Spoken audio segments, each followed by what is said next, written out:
Hello guys, welcome to sweet and spice. চলে এসেছি। দেখতে পাচ্ছ একটা কেক বানানো হচ্ছে। এটা ভ্যানিলা আর চকলেট মিক্স করা একটা কেক। এখন উপরে সিরাম দিয়ে দেওয়া হবে। কেকটা খুবই সফট হয়েছে, দেখতেই পাচ্ছেন।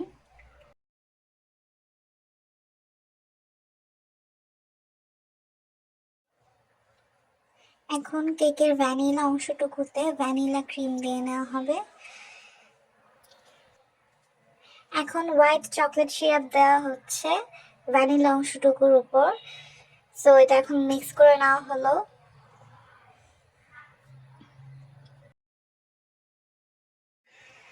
দেন চকলেটের অংশটুকুতে চকলেট ফ্লেভারের ক্রিম দেওয়া হচ্ছে। এখানেও ডার্ক চকলেট সিরাপ মিক্স করা হচ্ছে।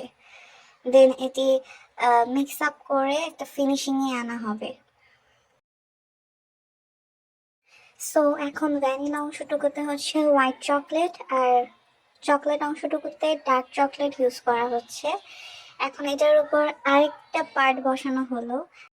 দেন একই স্টেপে কাজগুলো করা হবে।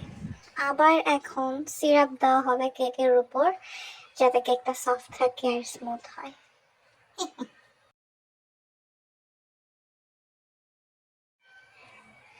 দেন এখন পুরোটা অংশে হোয়াইট ক্রিম দিয়ে একটা ফিনিশিং আনা হবে কেকটা ডেকোরেশন করার জন্য। দেখতে পাচ্ছেন একটা সুন্দর ফিনিশিং এ আসছে কেকটা। ইভেন সাইড দিয়েও ক্রিম দেওয়া হচ্ছে কেকটা ফিনিশিং করার জন্য।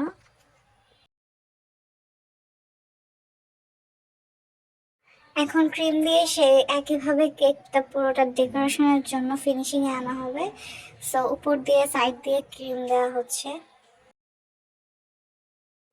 এখন এটা ডলে ডলে ফিনিশিং দেওয়া হবে।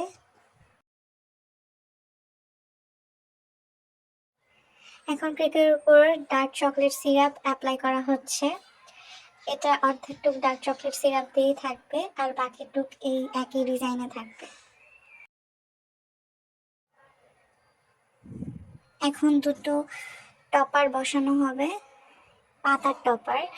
এটা নিজ হাতেই বানানো যায়, খুবই সুন্দর এবং খেতেও মজা আছে। সো দেখতে পাচ্ছেন এখন এটা একটা চেরি বসানো হলো, রেড চেরি, কেকের ডেকোরেশনে আরো সুন্দর করার জন্য। দেন এখানে একটু ক্রিম দিয়ে দেন সুইট অ্যান্ড স্পাইসি টপারটা বসানো হবে। দেন এখানে আরেকটা রেড চেরি অ্যাপ্লাই করা হলো।